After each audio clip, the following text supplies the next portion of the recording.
Oh, yes, it's a good afternoon to you, the viewers. Once again, we're back with the Euroforum, and normally, actually, we tend to be delayed because of some technicalities which always come with the cost of using the internet. Sometimes we find our guests have some issues, and then we tend to delay. But nevertheless, we always say better late than never. At least we'll try to do the necessary to see that we're available. Welcome to the Euroforum, and today it's marking almost 99 days to the end of the year. So, question is: are you still on track as you made your New Year's resolutions? So, I leave it to you. But it's a September 24th, where we're seeing very many things happening during September on the Euroforum. Like I said last time, we dedicated this month for events such that we see what's really happening in the Scandinavian, basically. And just yesterday, we had the Buganda celebration in Stockholm. They really did magic. Those who didn't manage to have a view on this, we had our representative who really did magic for us to see that at least you can have some eyes on exactly that managed to surface in Stockholm. But in Denmark, for now, it's 18 degrees Celsius, and it's been, partially cloudy day, but all in all, it doesn't refute us from coming for this show, which is really magic, and we're really going to showcase the single parenthood as for we, the foreigners in the diaspora. With me, I'm with a great team, of which I'll prefer to start mostly with a guest who is a healthy coach, and by names, she's very peaceful, and she's called Peace Flavia, just to say hello. And I never wanted to, like I always said, never want to profile people. I always leave them profile themselves. But the rest of the guests, they've come really panelists with us. They're no longer guests, but by default, we shall call them guests. So Lady Flavia, you're welcome on Euroforum, UG. If you don't mind, say hello to the viewers and then profile yourself. Hi, everyone. I hope you're fine and enjoying this evening. My name is Flavia Fediha, as Smugi already told you, and I'm delighted and honored for the invitation to be here. Well, I am a mother. That is the most important thing about me. I love and enjoy being a man. And today, being the fact that we're talking about parenthood in different shapes, I am so looking forward to share and to hear what other people have in view. And I hope that we'll be able to share important things that can be helpful to other people and that other people can be able to learn from us. Yes. Lady Flavia, there is a coach in you. What do you coach actually? Well, I am a healthy coach. I help people to live healthy, to change their lives, to live a healthy lifestyle. That is, I'm a holistic healthy coach who focuses on nutrition, physical fitness, and mental health. Well, that's Lady Peace Flavia for you, and she resides here in Denmark, Copenhagen. And like she said, she's a mother and very proud mother who is also trying to juggle with a child. But I'll go back to my guest from Norway, Irene. You're welcome to the panel once again.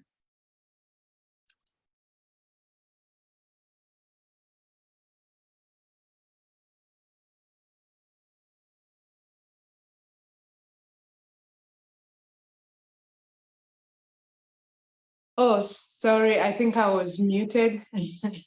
Yes, thank you for having me. I'm Irene Bisaso-Hoem, and I'm a mother too. And I'm a teacher and I'm a student as well, doing my PhD. And I am here to share some of the experiences of being a mother and I lecture about childhood studies and children's rights. So my experience with that, I think that's what I'll share and learn from everyone here. Thank you very much. I'm excited to be here. Thank you for the opportunity, for inviting me. I'm really excited. Thank you. That's so interesting. How's Norway actually? Norway is really beautiful where I am. I'm in a place called Storen. It's a little bit far from Trondheim. And it has been a sunny day, so it has been beautiful, but in the evening it gets a little bit chilly. So that's why I'm putting on the Norwegian cardigan. So it's a beautiful day. Well, that's so great. And let's go back to the man in question who all people have been waiting for with that good experience. And he's the one and only Mr. Musa Kalyango Sajawa Kabaka. You're welcome on the show once again. He's no longer a guest to us. We look at him as a routine panelist here on Euroforum, a man of wisdom with a lot of experience in all spheres. But this time around, being a father and a single parent, a father of 5, a single parent, I thought this would be the right man to give us too much about this insight of single parenthood. Mr. Kalyango, you're welcome. Thank you. I'm Smogi. As well. Yeah. Well, I'm delighted to be here with you, share this amazing experience of being a parent. It's a job that I've done with a lot of love, care, and tender. And I'll be delighted to share with you, our viewers, listeners, this journey, how interesting it has been and challenging at the same time. Mm-hmm. Yeah, that's all I can say for now. I'm delighted to be here. Yes, thank you very much. And we shall be at least going straight. The fact that we're a little bit late, we shall go straight and have a trigger of exactly on the topic of discussion today. And before that, I'll just say to the viewers, we don't take you for granted. We always appreciate. So in the due course, the only return you could always give us is to share, comment, and call upon your friends and let them know that Euroforum has already started. So share, comment, give us the likes. It costs you nothing. You can always also call upon your friends and tell them it is what it is, and it's really massive on the topic of discussion. We always come with topics which are really such that we can pick from one another. I'll just love to get a trigger as we see the way forward. I am Samantha Elf from Finland, and I'm here representing Eurofarm Uganda. My task today is a very simple one, and it is to read an article about parenthood. Here it goes. A boy must not be raised with soft hands. Sympathy crushes the soul of being a man. Boys that have been raised in homes that sympathize with them have failed to launch. The world has defeated them. They are still home at 35, sleeping in double-deckers. They are still at home enjoying boys' quarters their parents built in 1994 while they were still civil servants. Such boys are lousy and idle. They went to school, graduated, but they are back home and comfortable. That's where mommy wants them. She feeds them, gives them pocket change, and they have been reduced to nothing but home drivers. They are errand boys sent to pick and drop grandkids up from school. They are useless, even at 37. They get jobs but abandon them because they are afraid to be idle. Mom will, after all, always provide for them. What's disgusting is that while their big or little sisters are busy working and winning big jobs and contracts, the boy is home sleeping because mom sympathizes with his situation. The biggest spoiler of boys' potential is mother's sympathy. When the mother is always protecting the boy from hardships, the boy will surely never grow. When mom is always for the boy, instead of letting the boy to do his own planning, that boy will never grow. The boy who doesn't want her son to fail at anything, yet she wouldn't mind much if it was her daughter. Some boys have started relationships and have failed point blank. Their mom doesn't feel comfortable with this winning the heart of her son. So some have had children and mom has refused to let go.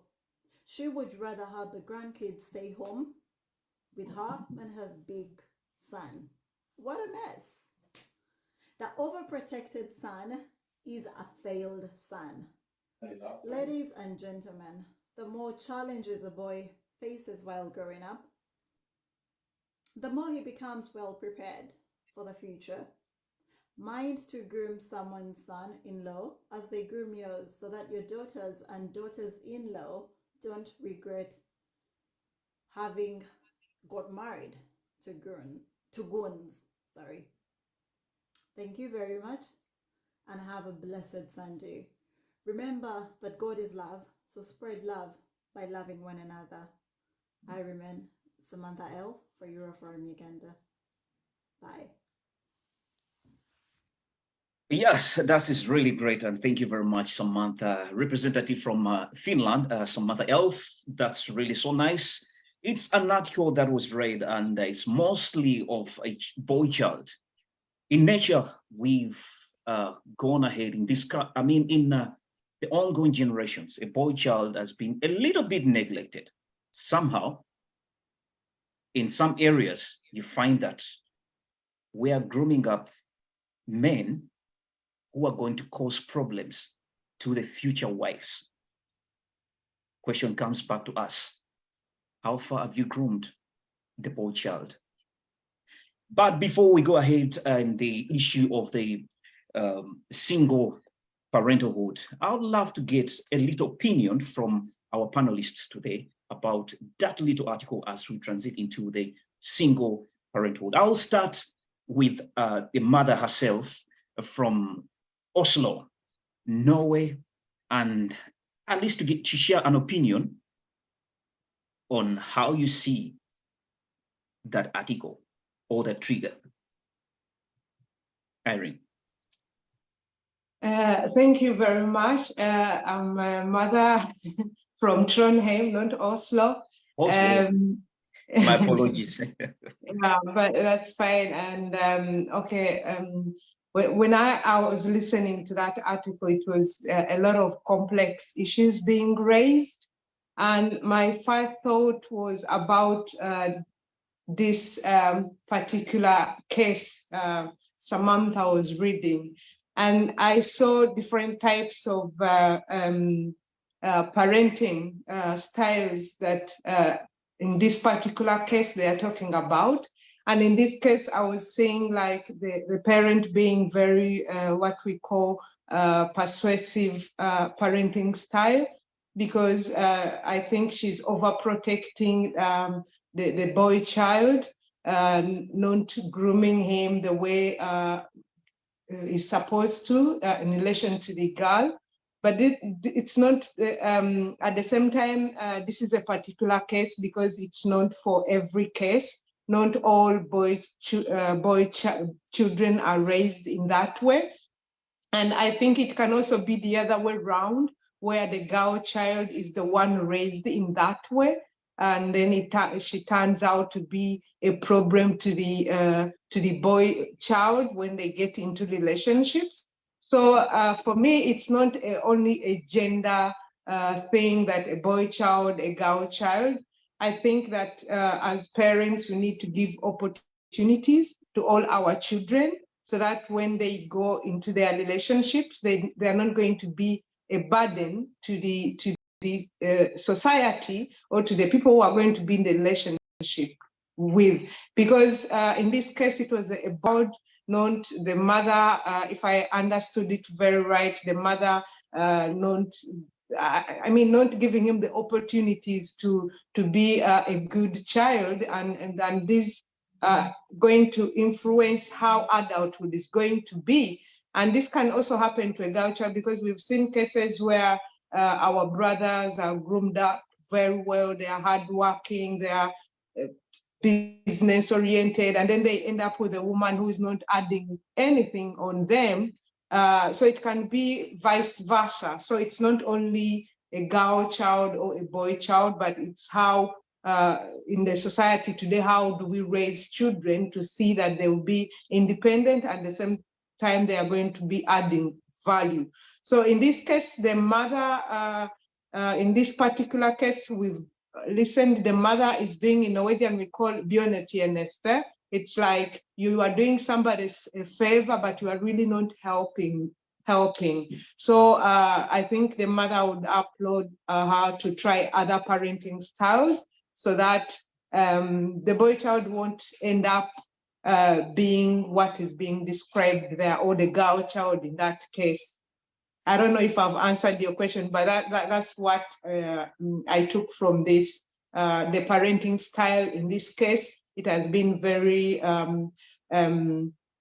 very protective, very not giving him the opportunities to try. It seems there are no rules and regulations. It seems it goes to neglecting, if I can say that. Mm-hmm. Thank you. Well, thank you very much. And online, we welcome people online. I'm seeing a Sweet Baby on the online. Yes, we're having Birunji all the way from Canada. You're welcome, please, on the show. We have recently you also welcome Sevagala, Isaac. Yeah, you're being called upon. Peter and Tende, you're being called upon, but. Farida, you also welcome on the show. It's a Euroforum, and the topic of discussion today is going to be, topic of discussion is a single parenthood. But like before we link it up, we are trying to look at a boy child a little bit. I'll cross over to Mr. Kalyango. I'll say if it was a man in a military, I'll call him a typical machinery who is having boys 5 in total and a single parent. But according to the article, you've seen how they are looking at a connection of mother, boy, how they're raising their kids. Now we're having a father, Mr. Kalyango, who is dealing with 5. What is your take on that article, Mr. Kalyango? Thank you, sir, for the analysis. I thank you, Lady Irene, for your analysis as well.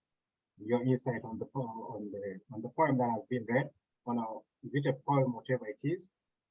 But my personal view on that article is that parenting children differs according to your geographic situation. In other words, parenting children in Africa is quite difficult and different, given the opportunities and whatever assets you have to utilize. And then parenting children in Europe is a bit different compared to what Africans go through. Now, I would put that parenting skills to be very African, or rather to be somewhere around Asia, because they both parent their children. I would call it, they inflict a lot of fear when they are parenting their children, which doesn't work here in Europe.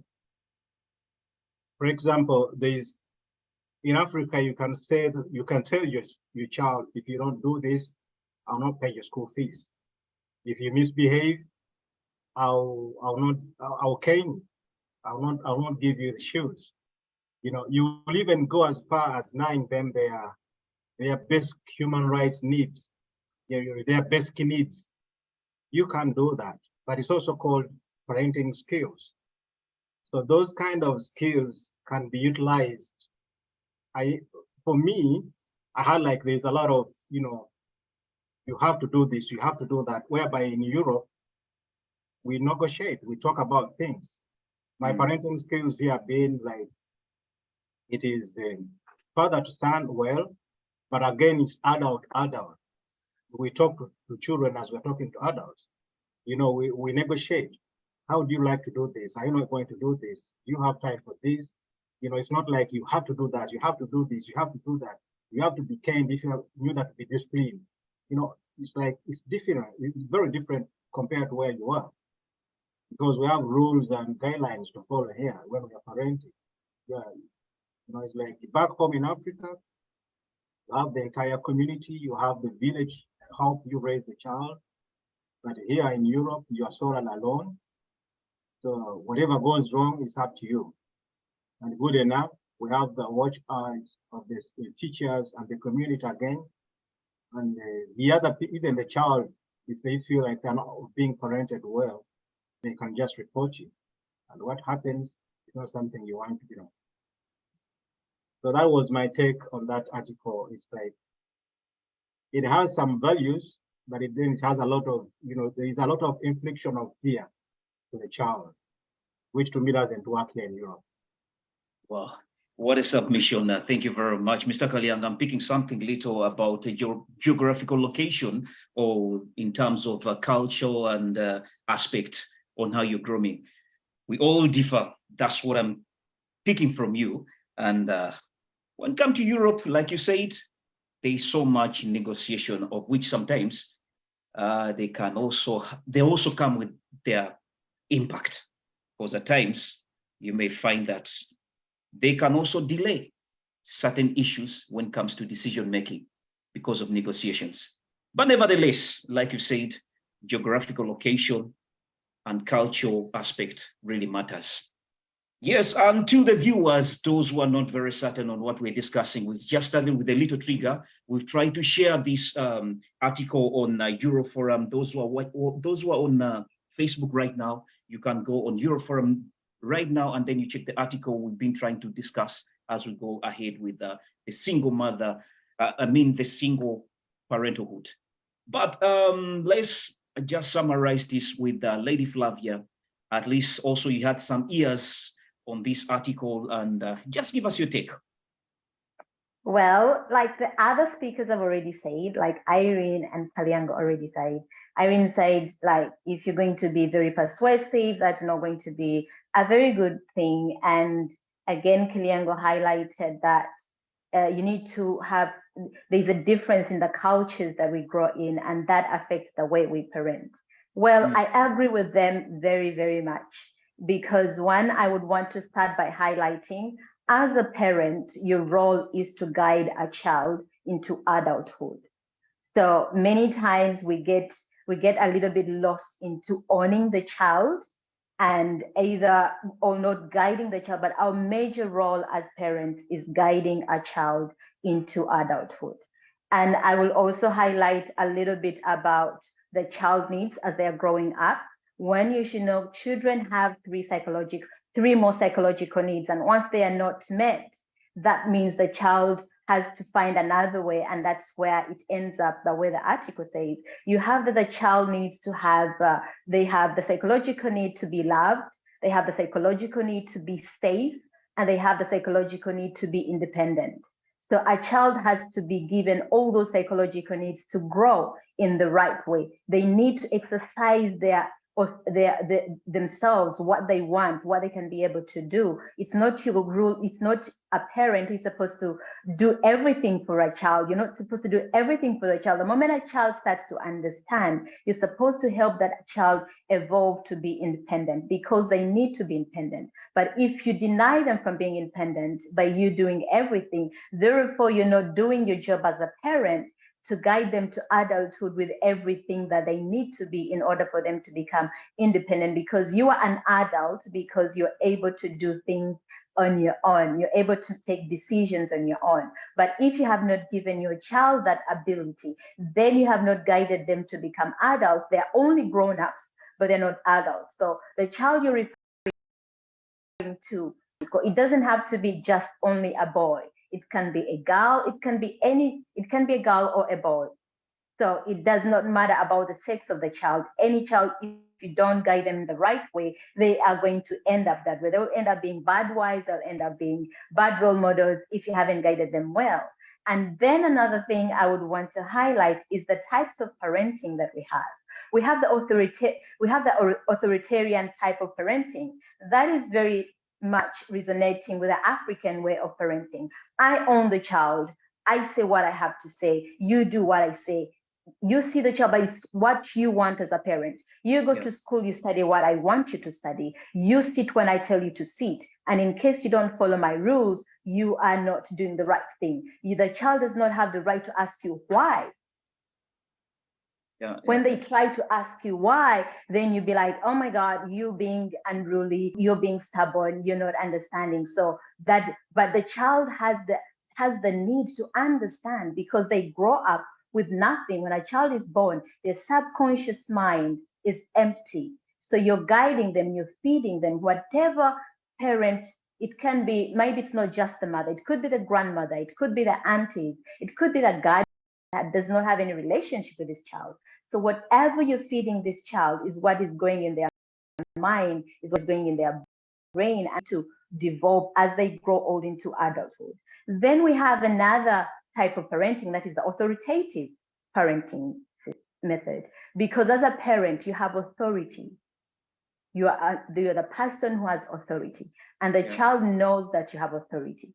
So if you don't exercise your authority, then the child is, that's why you find that you say something to the child and the child does not listen. But when you're applying the authoritative type of parenting, then you see it from the child. You're able to ask and to relate with the child positively, because if you're a person in authority, it means you take responsibility. So being in authority means that you're a person of responsibility, which means you're able to understand what is the other person. Then you are a leader. You should, to some it is like you have the good qualities of a leader. You understand the child. Where is the child coming from? Why is the child performing badly? Why has the child not made up their brain? Am I doing something wrong? Have I failed on my side as a parent? Is the child relating with other people? So you have to find out. You have to relate with the child. It's like what Kalyango was saying here in Europe, you connect with a child. And then the other type of parenting we have is persuasive parenting. That type of parenting, you find it a lot in the West. So everything is about the child. What the child says, I want this, they get it. I want that, they get it. And that's the reason you see here in the Western countries, there is high level of depression because children are not guided as they're growing old to know you can't do this. They grow up with a silver plate. They get everything they want. So when they get into adulthood, they don't have that development in their brain that, you know what, there's certain things I won't be able to get. I never get a no. But when you're doing the authoritative type of parenting, you're able to say, you know what, if we go to shops, I don't have to buy you the toys all the time. You don't need that toy. So put it down and we go forward. We came here to buy food in the supermarket. That is all we're going to buy. We're not buying candy. So it's not every time you see a soda, then you should buy it. So that helps the child to actually navigate that, okay, sometimes I want something, but it's not important to me. So therefore, I should not have it. So that's why if you're applying authoritative, you're saying, you have finished eating, put your dishes where they're supposed to be. If you have a dishwasher, you tell the child, put the plate in the dishwasher, or get the rubbish, put it in the garbage. So from all those things, they learn. And you don't have to wait until the child is like 7 years when they're able to understand. From the time a child is young, you already guide them. By 2 years, a child knows where the garbage is. A child knows you put a plate in the sink. You guide them through, and then they're able to understand. And then again, you also look at, we have parenting method whereby I'm not involved. You do what you do. I am busy. I have my staff. I have caretakers who will take care of you. I can look for money and provide for you, but I'm not involved. So therefore, you as a child, you grow yourself up. Whatever happens to you, it's only when a child is old, maybe in their teenage, and be like, oh my God, this child is not listening to me. But you have not been involved. So you can't find a child who's already developed. The mind is already built. They have their decision. They have been surviving. And all of a sudden you're telling him, you know what, you don't need those friends. Those friends have been there. Whenever he or she is crying, he goes to those friends and I understand, but you are unevolved. You just can't come and be my parent when I'm already old. So that is what I can sum up to say. So you don't need, if I can just say like exactly how it was in the article, Yeah. you need to, being sympathetic is not wrong, because it depends at what degree. Because if you raise a child without sympathy at all, how are they going to ever have sympathy for other people? To others. Because they Yeah, have to have absolutely empathy. right. They have to have empathy. So if you're going to be a man, it's not about, I'll do this. That means being a man, you're supposed to be raised to be masculine. And masculinity comes with responsibility, not rule and guide and like, I'm strong, I do this, I do that. It's about responsibility, because men are formed into becoming leaders.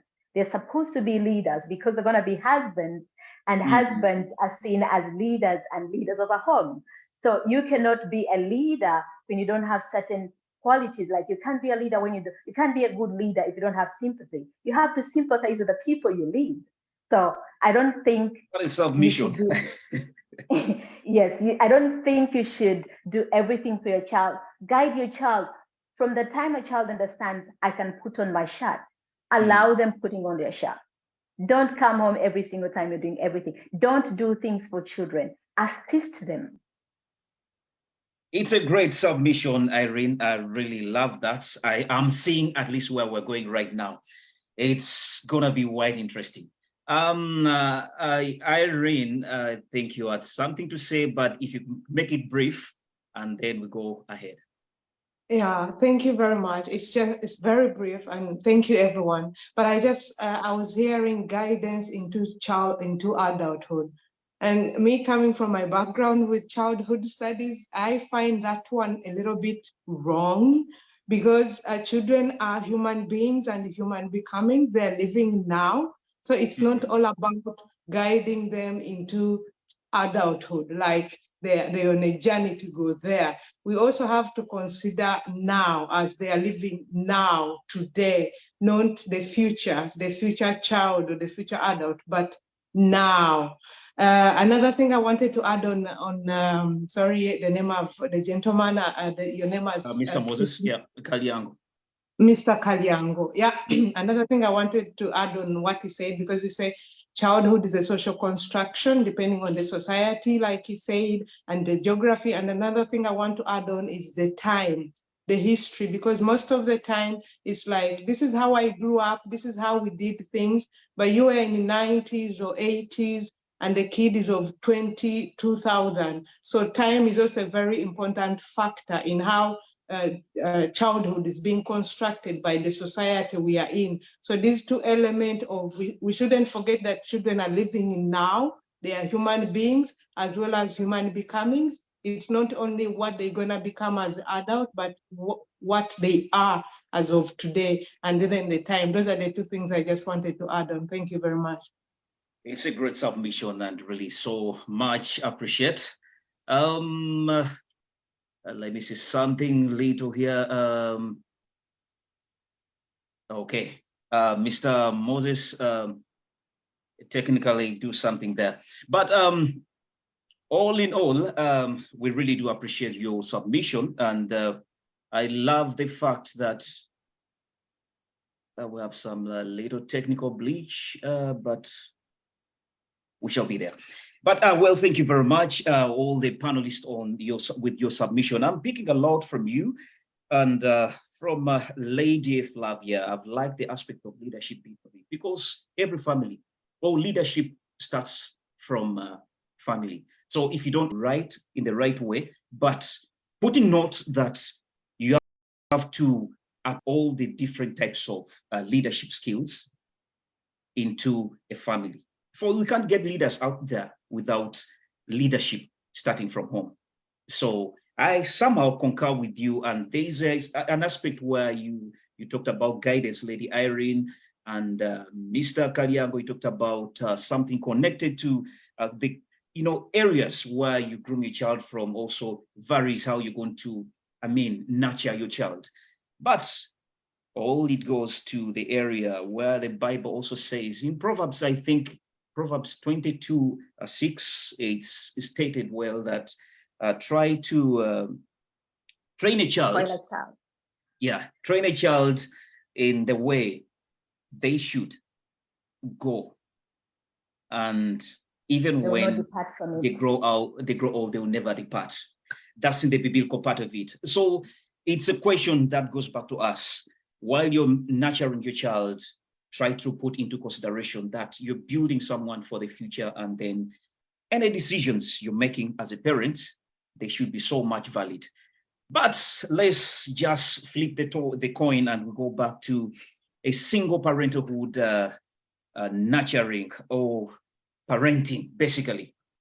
Mr. Kalyango, Yes, please. is the man I looked into when I was thinking of this topic today.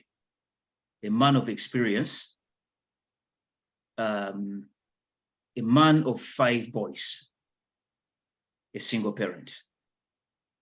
We've all got challenges, even when we are parents, with our partners nurturing. But how come that people like Mr. Kalyango can manage to squeeze in all their comfortable life, at least to be with their kids? It's an experience. Would love him to share. But before we go into the experience, what are some of the Mr. Kalyango, what are some of the challenges you tend to get in your world as a single parent? Well, there are challenges in every kind of parenting, be it single, be it together with someone else. And we are in a situation now where man can parent their children, woman can parent their children, whatever they want to call them. But in my situation, I've been single for so many various reasons. Yeah, but I would say some do it for the sake of money. Actually, we have even people who are, they divorce because they feel that in Europe there is a lot of money when you're single, and some look at it as a way of living. When I'm single, then I make my own rules. As Flavia said, that some people enjoy having your own rules. You're doing your own thing where no one is questionable. But personally, I would say that before you even think if you want to divorce someone for the sake of the fun part of it, as you want to to make your own rules in order to have this child. Yeah. What you have to bear in mind is the repercussions that follow. What is going to happen? Now that I've been there, I can testify and tell you what I've been through. It's like personally growing up, I witnessed my parents having divorced. And what so happened was that my father remarried. And what we went through as children, I said to myself, if I ever divorce, I will never let anyone be there, like assisting me to parent my children. Due to the fact that what pissed me off, if I may utilize that word, was that before my father remarried, we had such a pleasant kind of life. We would sit on the dining table, eat together. He would help us do our homework. Yeah. He was so concerned in our well-being. But when our stepmom came into our life, all that was jeopardized. So all of a sudden, we got a maid who was supposed to cook for us. It was none of his concern if we ate or not, if we slept well or not, if we were covered or not, because then the maid took the responsibility of parenting us. And sometimes, actually, I even see this in very functional homes where there is a mother and a father, because they have the money enough to employ a maid, that you forget the responsibility of a parent. Then it's always the maid that takes over. Because this actually, single parenting can even be done in a family where there is mother and father, as I'm saying. When you leave the child to grow up with a maid, then it's that single parent who is parenting your children in your absence. You're present, but in the actual sense, you're absent. So in my situation, when my mother divorced my father, we grew up with a maid because our father remarried, and the lady who came into our life didn't want us to share that kind of life. So it was tormenting me that my father was so blind in his love affairs that he failed to realize what was happening. And that, it hurt me very much. And I said, if this ever happened to me, I'll never marry until my children will be old enough to tell me what is happening. Because we were young, that we could not share with what the difficulties that we were facing as children. And now, before you even go further and divorce someone, realize the repercussion that may come. That the next man who is going to come, or the next lady who is going to come, will never love this child just as much as the man who is going to come into my life. So it's not only the love aspect that you have to look at, but bear in mind that this child never selected you as a father. But when the child comes, then he or she becomes your responsibility. It's true. So to me, I learned through the mistakes that my father did. And I never wanted to step into the same mistakes. Because in most cases, we parent the children the way we were parented. But I did the contrary. I said, no, I'm not going to parent my children the way my father did. I sacrificed my own feelings for the sake of my children. Oh, yeah. And that said, I remained single. Reason being that I wanted my children to have the best of what they can offer from me. I'm not saying someone cannot love the children just as their mother, because I know that doesn't happen. In actual sense, when a man marries another woman, this woman wants time.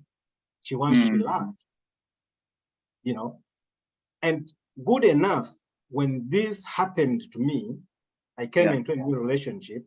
I had my children with me, and I will never forget that kind of the way I was faced while I was challenged.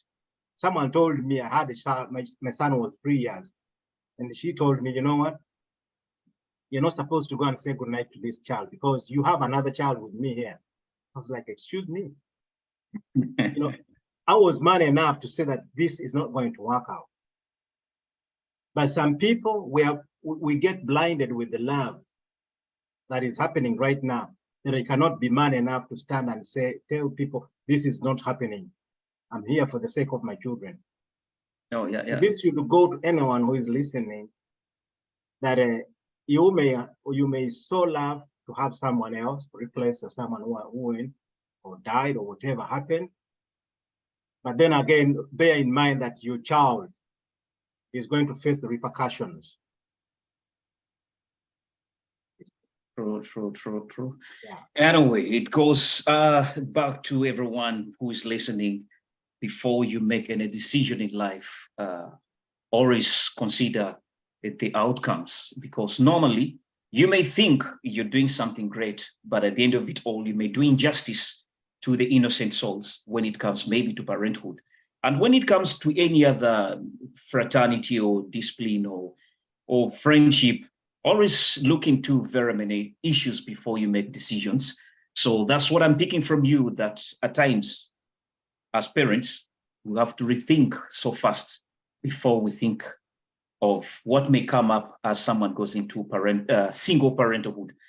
And for me, I also add something very little connected to it all starts with the genesis of the relationship, how it started. I may say, yes, sometimes you cannot foresee what may come, but we have to be a little bit curious on how we make decisions, more so if you decided to have a child with you or with another person. Any decisions you take, endeavor to see that they are in line, or they can also be helpful to the child you're going to take. I'll go direct also to Lady Peace. You've heard Mr. Kaliango's submission according to the decisions we make. Normally, we make decisions, right, which may also affect not only me, who has made a decision, and then about the other partner. Question is, what are the long-term effects of a long single parenthood on a child development and their success in their life? Well, one of the biggest effects that I think would be, because my son is not that old, so I cannot tell of the long-term effect now because it's not measurable. But what I know is that, but I have done a bit of understanding of children because I'm a single mom. I have a child who I'm raising as a single mom right now. So I have to understand how does it work and how do the children get affected in order for you to make sure that that does not happen.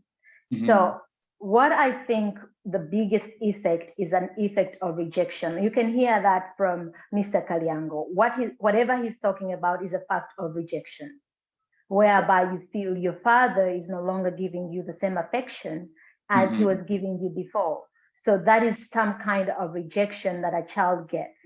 So when you're a single parent, you have to understand that there is never going to be another parent who will replace the other parent for that child. That is number one. You have to understand, because many times we the parents, we get confused and lost in our personal emotions, in our other relationships, and we fail to understand that this child has been brought to this world and has a right for both parents. As long as the parents are alive, this child has the right for both parents. Does not matter what has gone on between the two of you. What has gone between the two of you has got nothing to do with the child, unless the other parent is neglecting the child, the other parent is abusive to the child. So because even if you don't have good terms with the person, there's parallel parenting. You don't have to always co-parent. You don't have to always co-parent with the other person, especially now when we're talking about the people living in diaspora, the people living in the Western countries, where there are rules and regulations. So when there is another parent leaving, make sure you take the responsibility that this child is able to spend time with the other parent. And also make sure that let go of the things that happen in the past, because you have a child. At least for the next 15 to 18 years, you have to deal with this person, whether you like that person or you don't. So you have to make a choice. Do you want to spend 18 years of anger and regret, or do you want to spend 18 years of peace and understanding? And at the end of it all, you bring up a child who does not have the effect of singlehood. Like, oh, I grew up with a single mother, I grew up with a single father. So it's like, because as long as the child is able to experience love of both parents, there is limited effects, because one of the biggest effects that caused that, what you say, a child is grown up in a broken home, is rejection, because rejection is the root cause of all these other things that happen, because no child is able to process and understand, my mother left me because of A, B, C, D. They're like, at least she would have considered to come and see me, should have considered to come and, or my father chose to be with another woman and look at that woman as whatever she says, that's what she respects. So the child is not able to process that, because the child loves you and all they need is love from you. So as a parent, whether you're single, make room that the child is able to spend time with the other parent. And also make it known to yourself that no matter any other relationship you're going to go into, it does not replace the father of that child. It does not replace the mother of the child. This person can become another father, a second father, because he's also a father figure. And that depends on if this person takes up that responsibility to say, you have a child, because that person is your child. And either you have even found that you've given birth to other children as you became a couple together. So, and they choose in their heart that I can love this child as my own. Thank God that has happened. but you should never think you can replace, because many times people get into a relationship and the other person is trying to push you to neglect your own children. Any type, to me, in my consideration, if you are in a relationship, no matter how much you love that person, and that person is pushing you to neglect your own child, that person does not have the right values for you or for the family. So, because anyone should be able to encourage you to be a good parent to the other child. Because if you, now, what if when you have a child with that person, do you expect that person to love your own child and neglect the other child they already have? So if any person is, that is my own principle. If any person is trying to make you not, to separate you from your child, then that person is not right for you. And if any person tries to, you cannot replace the other child's parent unless they are bad. Because many times that people even convince the other person, you know what, the child should not go to their father that much, or the child should not see their mother. They are learning bad behaviors. Let the children grow up and understand, instead of a child growing up broken because they did not get to spend time with their parents. You can make up any stories. There are people who make up stories. Your father died. They know where the father lives. Yes, there are mothers who say that because they were treated badly, because you are in a relationship with this guy and this guy treated you badly, and you're like, I can never. But you're only making the worst for your child, because the child will never understand that one time when they grow up and they realize their father was there, they will be broken. They don't become anything great because they feel rejected. So to me, one of the biggest challenge, if you ever, because single parenting come in many forms and many shapes, and people come to become single parents in many reasons, but make sure that your child does not suffer from rejection. Thank you very much. What a submission. I'm learning a lot. And I think it's also a query to me to think twice as I make stupid decisions, just in case they ever come. I'm seeing Irene smiling so much because she's still safe. But please, I pray her, Irene, never be into this angle where we're getting these panelists who are really giving us out of experience, or the people who are victims in this line. Irene, you've heard the panelists, the way they're discussing on the issues connected to the challenges and probably the long-term effects that may, attack the child as they grow up in their life and how they're going to succeed. I know you have friends.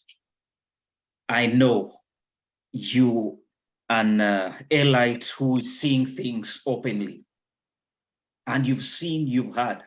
What have you heard about the challenges of single life, parenthood, and their challenges? Oh, I think your volume is... Sorry about that. You hear me now? Mm-hmm. Yeah, thank you very much. And I just want to thank the presenter, Flavia, for sharing. Thank you very much, because you are sharing your lived examples. And I'm kind of proud of how you've kind of highlighted those two interesting things about parents being in the lives of the, regardless, because these are two different relationships. Your relationship with the man or the woman and the relationship with the father. So I support 100%, and that's, I hope it doesn't happen to me, but if it happens, I always say that the best interest of the child, what is the best interest of the child is the parent, that the father or the mother is in their lives. Me as an adult, I don't have to decide for this child that your father or your mother is a horrible person, cannot be in your life, unless, like Flavia said, maybe the person is abusive, maybe the person doesn't want to be. But me as an adult, we have to differentiate these two types of relationships. And that also goes to parents who don't, maybe a father say, me, I'll have new children and those are not my children. I've had such stories. That's so sad to hear an adult not trying to be in the lives of their children. And another thing also, women, like Flavia said, that I always say to some of my friends, that if you have a child and you have this new guy and you have to hide that you're a mother, you have a kid, that man is not good enough for you. Because a man good enough for you, or a woman good enough for you, the first thing is, I'm a mother, I'm a father. And if that person is right for you, will actually try to know that. In my language, I'm Muganda, we say, akwagalira omwana, you know, the person who really loves you, loves your child. So if the person... akwagalira omwana owasa buwasa naawe gw'owasiza ddala. Okay. No, olugero, it's olugero bakyekiye a proverb.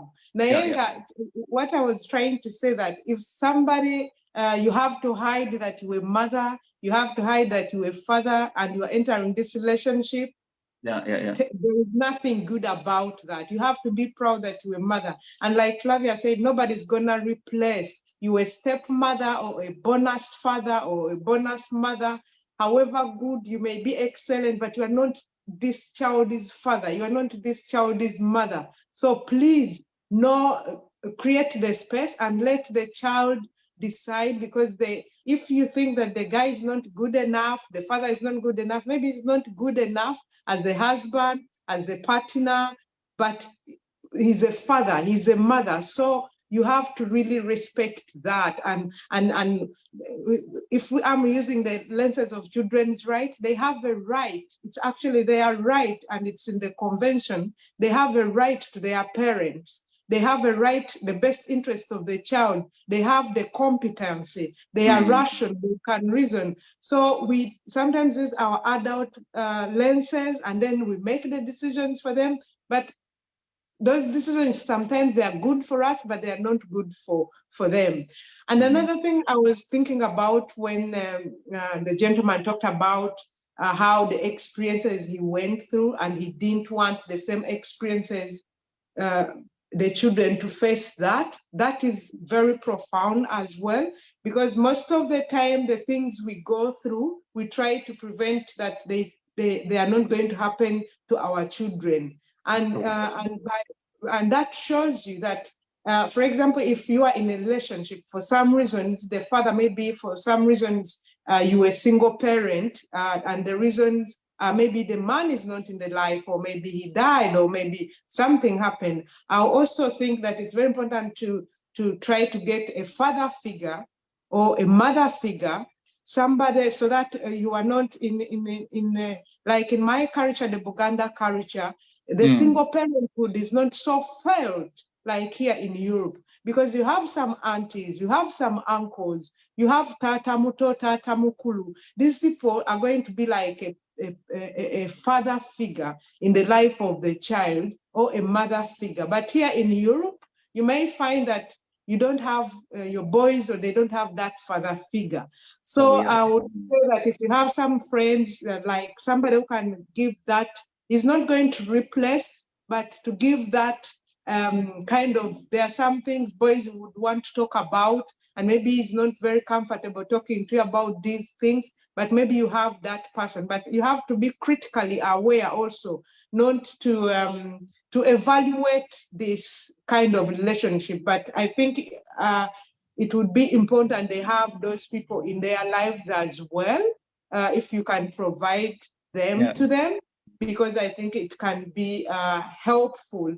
And another thing I also liked, when the gentleman talked about that, sometimes the parents are there, actually single parenthood. It may not be just because the mom and the dad are not there, but the parents may be there, but like the other parenting style of not involved or neglecting, and the parent is there, but is not there really.